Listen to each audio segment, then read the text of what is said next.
Everybody, it's April Dawn. Let's talk about it. This is Power Season 6, Episode 2. What up, everybody? What up, everybody? What up, everybody? It's April Dawn. What up, everybody? It's April Dawn. Everybody, let's talk about it. All right, this episode was pretty much like a soap opera, y'all. The writing is getting a little crazy for me this last season, but we're going to go ahead and make our way through the episode. This is a review, not a recap, so don't expect your blow-by-blow. I'm just talking about the things that I thought were important in this episode. So let's go ahead and get into it. We start off with which was, I thought, the stupidest thing ever on the history of Power. You will go shoot up somebody's car, and then the next day you lurking around the corner watching the car get towed. Like, isn't this nigga named Ghost for a reason? Like, who comes back to the scene of the crime less than 24 hours? Like, you thought you was really doing something hiding behind that thing? Sir, no sir. So he gets captured by Jason's guys, and we start playing this game of extortion. This is why Jason has got to go. Now, I firmly believe that Dre is going to turn, or he's going to flip, and he's going to recant, and because he found out that Angela dead, and he think that's because of the Jimenez. But I think the Jimenez sister is going to get out, and ultimately they will take care of the Jason problem because they want to be back on top of the game as the distros, right? So, or as the connect, or whatever they call these people. So I think that the Jason problem will take care of itself, but we see that Jason has to go because now he's playing an extortion game with Jamie and with Tommy. Basically telling him, you're going to have to pay me money to keep me from killing you. You're going to have to pay money to keep me protecting you. Okay? And so what I thought it was stupid, like this whole storyline is stupid to me because everything that they built up, they dismantled at the end because, like I said, he found out that that Tommy was alive. Obviously, you know, he had to go back to Jason, and Jason had to, well, you know, I had to tell you this because, like, that whole thing was stupid to me. It's dumb. Jason needs to go away. Like, I feel like they're going to take care of his character throughout the end of the season because other than that, he really wasn't giving us no issues, and he could have stayed around. So I think they purposely have made him, like, annoying and aggravating as hell, doing too damn much so that, you know, they can get rid of him, and we will all be happy that he's gone, okay? So let's talk about Tyreek and Tommy. So throughout this whole episode, we see that Tyreek and Tommy have really like formed this close relationship. He's at the beginning, he had ordered him an Uber so he can get back over. So he knows that Tommy is alive. When Ghost comes to Tyreek and tell him that he's killed Tommy, and you know, I like the fact that Ghost was somewhat honest with him. But since Tyreek knew that Tommy was alive, he questions him further and asks him why. And when given the opportunity to be honest with his son, once again, he lies to his son and said, well, I don't know. Well, he knows. And to be honest with you, he could have explained it to Tyreek in a way that would have made Tyreek understand why he did it. Because I did convince him to kill his father because his father was going to tell on everybody. Okay, so I see that in the comments. Thank you in the comments last week. Somebody put that Ghost did not know that he was just turning in Ghost. He wasn't turning in both of them. And so the preventative measure was for the whole situation, not necessarily, you know, just for him or whatever. So if he could explain this to Tyreek, or at least explain us what he knew to Tyreek, I feel like Tyreek would have, you know, listened. He would have understood. But because he lied to him again, Tyreek just totally shut off, turned around, and was like, all right, then I'll holler at you later. I need to do some work. I think this episode, Ghost is really starting to realize that he is really losing his son. He has basically lost his son to the game, right? He's lost his son.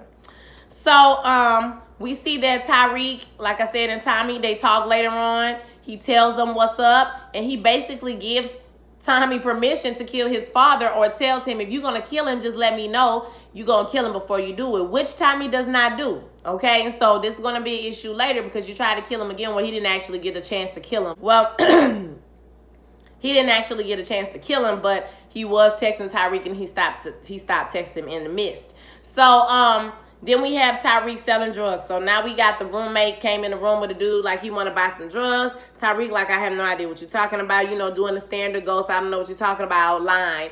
Then he puts the dude out and tells the roommate, hey, don't bring nobody back to my room. You know, that's crazy. Don't do that. Here go the drugs. Go sell them. You take 10, sell them for 30. Right? So in my mind, I'm thinking, how much money is he making off this? Is he only making like $10 a pill? Because you have to sell the pill. You giving him $10. You selling it, so you making $20 off the pill. So what are you giving to the connect that's giving you the pills? Like, what was their percentage? I hope it's only $5. Okay, because you only making, that means you ain't making much more than the person who's selling the dope making. Or maybe he don't have to give nobody no money. I don't know, but the math wasn't adding up to me or whatever. I'm sorry, y'all. I'm starting to lose my voice a little bit, so I'm sorry about all the extraness today. You see that one girl in the school has found out about it. I don't know what her name is, but friend is like, look, you need to go talk to her, or she said she gonna turn you in. So he goes to her and is like, look, I mean, she tells him, look, don't be a stereotype. Like, we all out here trying to make it. We came here so we don't have to live like that, you know. He hits her with the standard drug dealer lines. You know, your shoes busted. Your laptop ain't gonna make it to the end of the semester, girl. You look a mess, girl. I can help you. Do you want to make some money, girl? I'm going to take you from the Big Apple to the Pineapple, girl. We going to go all over the world, honey. Whatever you want to do. And later on in the episode, she comes to him. And it was kind of stupid, too. Like I said, once again, this is bad writing. I guess it's the last season. They ain't got time to draw it out.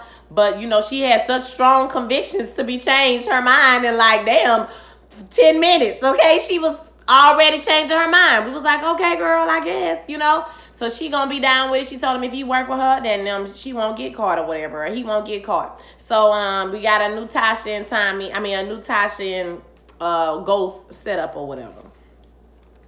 So let's talk about Pies. So Pies, she talks to Sax this week. Sax tells her that Angela's benefits have been suspended, okay, because they need to make sure who her alliances was with, right? Basically, she was on some shady stuff, and she had already been let go from her job. So, you know, basically, they need to work some things out with HR. So Pies realizes she has no way to pay for this girl's funeral, and Sax he's talking about, oh, you know, I'm sure, you know, you can find someone to help with. Like, he don't even give a, like, the crazy part about him is he don't even really care. Like, he never checked back with her to make sure everything was good. Nothing. So, like I said, she realized she can't pay for the funeral, and she's looking through some of Angela's things, and she finds the phone that she was using to communicate with Tasha. Now, obviously, she thinks this phone is to communicate with Ghost, which it is not, but she texts the phone like, you need to meet up with me, you owe me, yada, yada, yada. Last week, you ain't want none of his money, girl. The week before that, you ain't want none of his money, sis. Okay, but now you talking about you owe me, girl, I guess. So, obviously, she gets to the meeting and realizes that it's not Ghost she meeting up with Tasha. She's confused because, you know, Angela only told her certain things. So, Angela told her that she was, that Tasha was okay with her and Ghost, and she said, but you know, I didn't know y'all was working together. And Tasha's like, listen, it's probably best if you don't know. But after she pressures her, Tasha's like, look, we was working together. We wasn't gonna turn in Ghost. We was you know, working. She didn't say nothing about the Tyreek part, but you know, basically we was working together for the greater good, sis. Okay, so like we had issues, but we moved past that so we can get to this, you know, get past this problem. And so Pies is just like, well, I'm going to turn this phone in and, you know, and all of that. And Tasha, look, Tasha was gangster when she said, listen, you can turn the phone in, but your sister's reputation going to be ruined. You're not going to get those benefits, girl. You know, everything that your sister ever did that was wrong is going to be put out in the world for the whole world to see. So are you sure you want to do this, girl? You think about it. Your sister didn't make bad decisions. What killed me when she said your sister didn't always make the right decisions, but you know, I'm hoping you be different. She patted her on the back. I said, well, damn, Tasha, you let her know. I mean, it is what it is, girl. You won't rumble with the big dogs. That's how it go. So eventually, at the funeral, we see that Pies, she getting ready to settle up, and the funeral home director comes out and says that it's been taken care of. So she calls Sax thinking that maybe the benefits have gone through, and Sax tells her, like I said, he ain't even check on her about the funeral or nothing. He's telling her, yeah, the benefits have gone, or no, the benefits have not gone through. They still trying to work some stuff out, and, you know, hopefully she got somebody to help her. I mean, did you get anybody to help with that? She was like, no, and she just hung up the phone. So she decided that, you know, no matter if she knew fully what her sister was doing, she was going to stay out of it. She knew that she wasn't working with them people that she hated, you know, so much. So she takes the phone, I hope she turned it off, and sticks it underneath her foot in the casket. And so her secret is buried with her forever. Later on at the funeral, when Tommy makes his reappearance, we see that he goes straight for her because when her and Tasha was talking, y'all saw Tasha text Tommy that we might have to do some damage control. So he came on around that corner, okay, and bent over, you know, and told her that if she needed anything from him, that, you know, just go ahead and just let him know or whatever. And so she doesn't know that he's a part of all of this, or she doesn't probably know his major role in all of this. So at the time she's not, you know, as fiery as she normally is, right? Sax, let's talk about Proctor's baby mama in the custody. So this whole situation is just crazy to me, because my thing with the baby mama is, why are you doing this?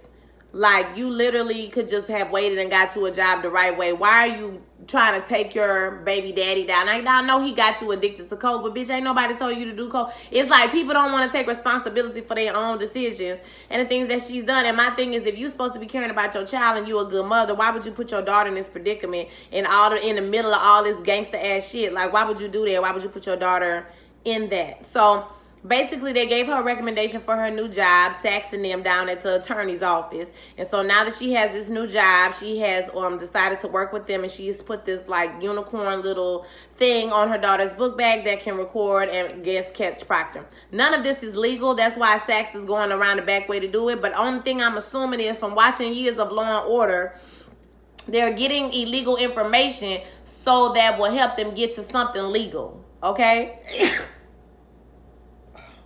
Oh my God. So I can only assume that, like I said, he's using this illegal information to get to something that he can actually use legally. But if anybody finds out, all the shit gonna be thrown out in court. So I mean, all of this illegal, and it's dead. This is destined to turn bad for Sax. I don't know if that lady is 100% off coke, if she's really like, you know, she on her plan, she's doing her steps, you feel me? But I feel like this is set up for disaster on Sax's end.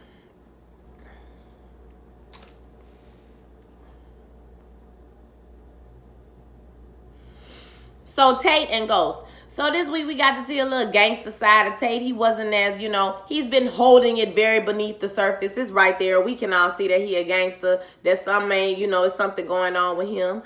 But now, you know, it's coming to the surface.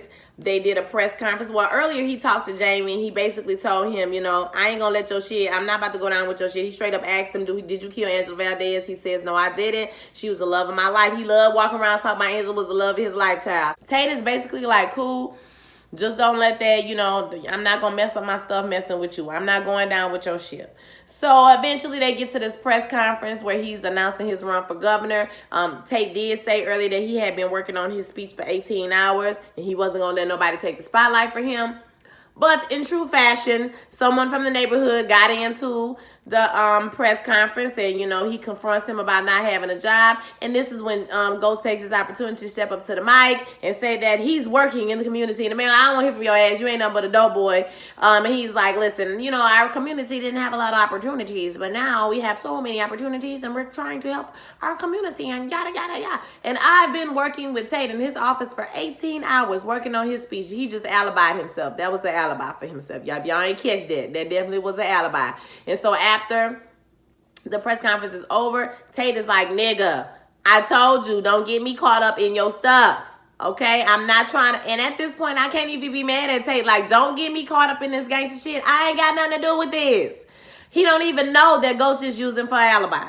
So later on in the episode, we see that the campaign manager says that he has tracked down Homeboy. Okay, so Homeboy come in the office and he tell him, you know, he wants him to check on James St. Patrick and you know, make sure, you know, the connections that he have and who he hanging out with. Homeboy like, listen, do it pay money? And he like, hell yeah, pay money. Okay, basically. And so he leave out the office.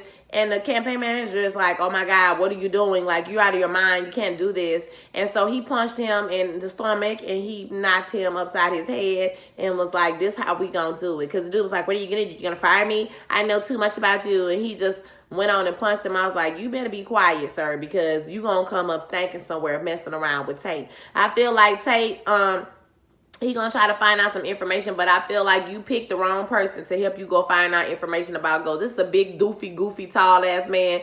Child, he gonna get spotted and probably killed more than likely. So, do I think Tate gonna die? No, I don't think he gonna die, but I think he's going to be in the shambles. Okay, I actually think if something happens to him, it won't have anything to do with like any of the other characters or like Ghost or Tommy or anything like that. I actually think he gonna meet his demise by, you know, messing over somebody. Maybe by this big black nigga he just hired. Who knows? Tommy and Keisha. Keisha got to be the stupidest. I just don't understand. One weekend, you throwing yourself away. You want to live a gangster life. You ride or die. You ain't going nowhere. And the next weekend, you thinking about cash. You worried about this. And when Ghost tried to kill y'all, he didn't think about what that would do to me and Cash. First of all, you not his wife. Okay? One time he tells her that he's not ready to just go and kill Ghost again. She is so gung-ho for them to be dead so that she can be the new Tasha. That's all it is, y'all. She is so damn stupid. I don't even know why this boy keep her around. The only reason I think that Tommy really hangs with Tasha is because deep down inside of him, he want to have somebody. He done lost his mama. He done lost his daddy. He done lost Holly. He done lost everybody that was important to him. And so I think that she represents a family to him. So that's why he keep her around. But even he had his doubts. He goes to Tasha after she shows up at the apartment and Keisha shuts her out. But Keisha has a heart attack and thought she was the police. And he telling her, listen, I don't think she built for this life. And Keisha is just like, Tasha is just like, listen, just buy her some things. She just want to feel like she's secure. She want to feel like she's taken care of. So he goes back to her later with this bag. And, of course, she's upset about the bag because she know that he talked to Tasha. And she's the one who told him about the bag. But she ends up taking the bag anyway. She tells him, I don't want you talking to Tasha. Now, when have we ever known Tommy ever to not talk to Tasha? When have we ever known Tommy to listen to any female tell him what he can and cannot do? It's not going to work then, and it ain't going to work now. He just pacifying her. Basically, he's doing what Tasha's telling him to do. Buy her things. Tell her some things. They looking at the damn map at the end of the episode like, this where the Soldanos are, and this is where the Latin Kings are, and this is where, like a little kindergarten ass map. I'm like, Keisha, girl, you gonna end up dead messing with this nigga or going to jail. And me and my girl, MJ Franklin, she been a follower and a watcher of mine for a very long time. Hey girl, we Facebook friends and everything. We're talking about it. And I said, girl, she gonna cave. If the police get her, she gonna cave like a juice box, okay? It's gonna be over with. And she said, I'm finna call her Capri Sun. And I said, bam! That's it. We about to call her Capri Sun. Because if the police come up in there, baby, it's a wrap. Then she gonna be, I'm not thinking about cash. And I'm thinking about my future. Maybe you should have thought about that before you got with a crazy-ass cokehead drug dealer. I don't know. Maybe that's me, thinking about your future and your child when you get with somebody who do coke recreationally. Cause he be smoking cracks too sometimes. Like, don't he be smoking crack, y'all, and doing coke? Like, he be doing it all. You know what I mean? And he sell drugs, girl.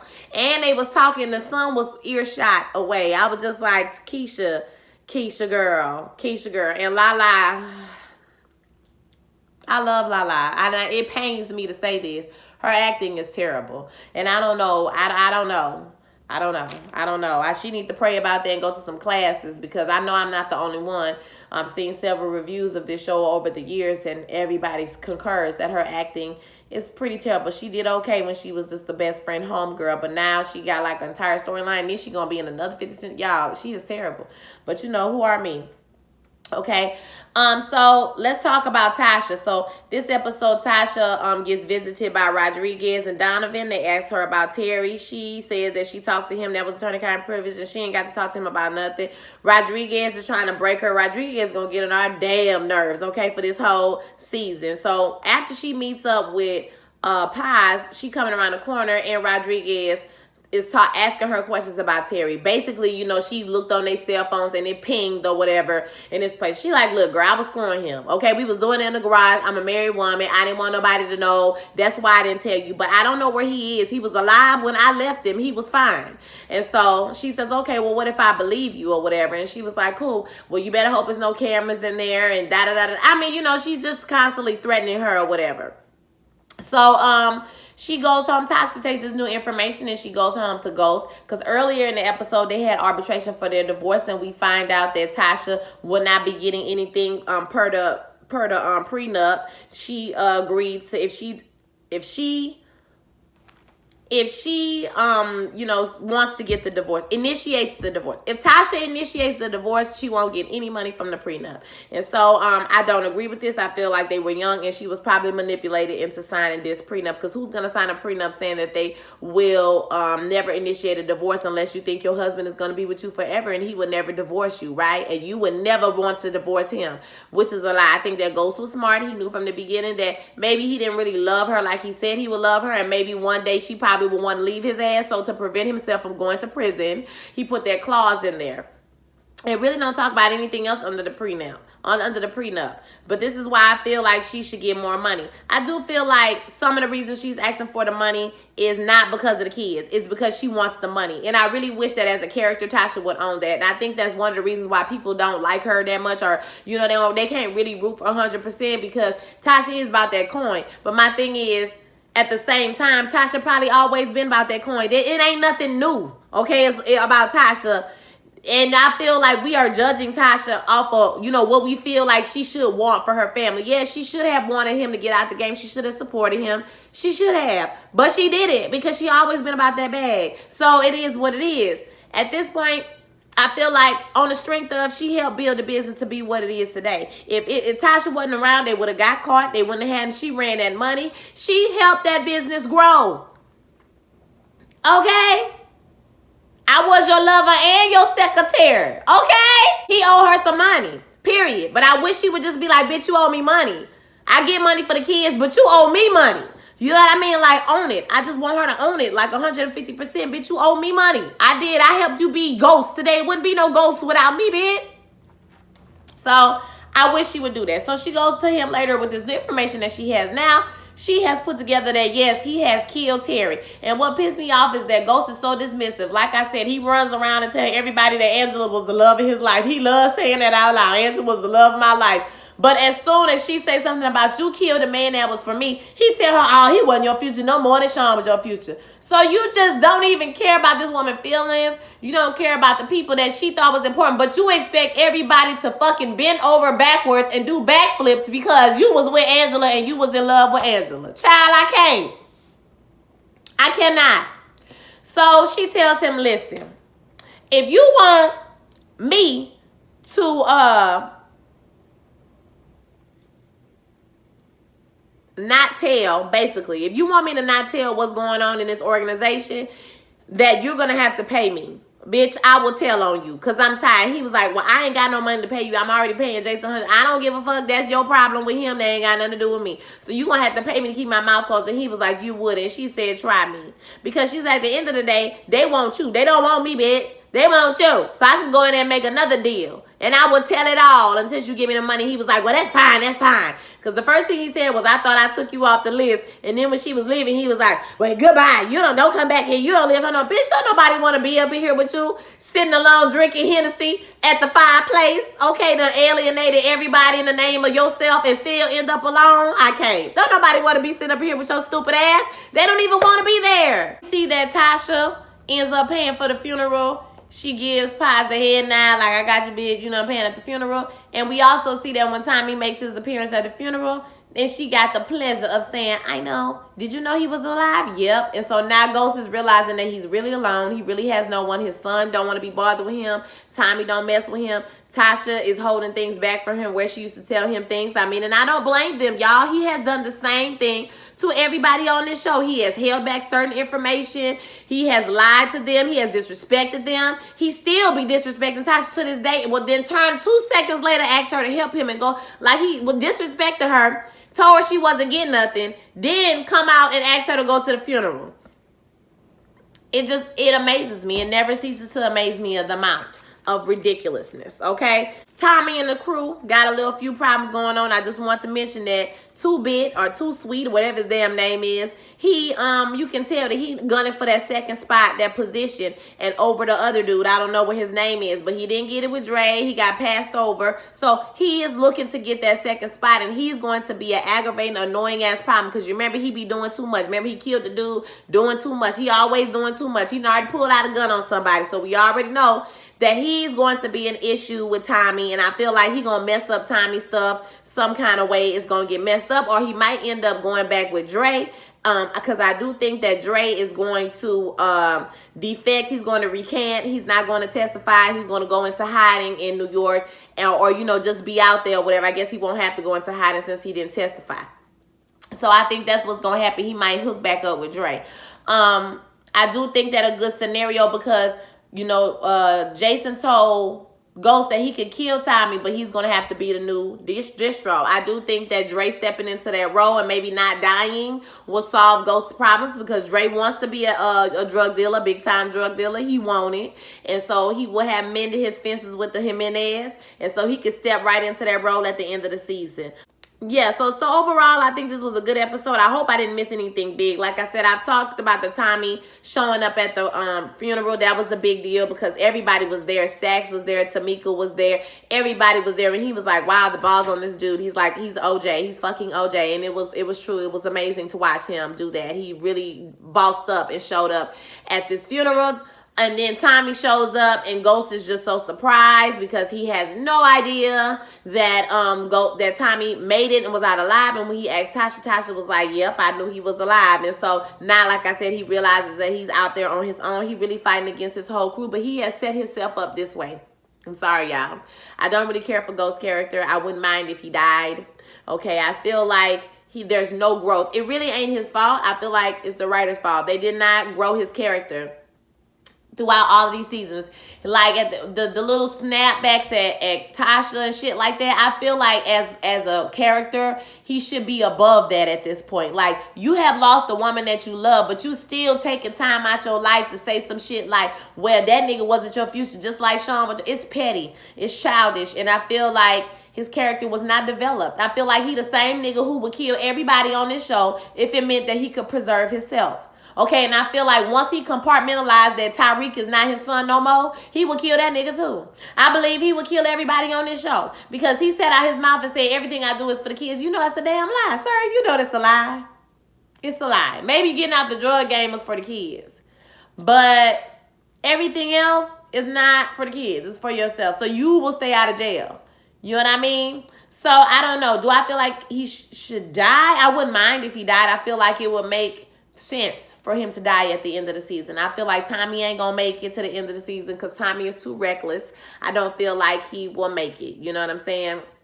I do feel like Pies will be fine. I feel like Tasha gonna come out on top one way or the other. Either she gonna put that nigga in jail, or you know what I'm saying, or like she gonna work herself out to where she not affected by none of this. I feel like Tasha's smart. She moved that way. I feel like Keisha, something bad gonna happen with Keisha. Either she gonna turn somebody in, Tommy, because the thing about Keisha is she be all good till you piss her off, and then she'll turn on you and tell all your business because she a bird. So, you know, we'll see what happens. And I do feel like the Jimenez is gonna take care of Jason.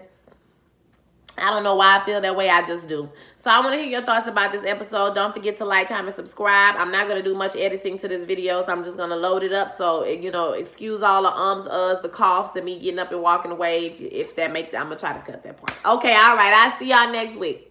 Peace.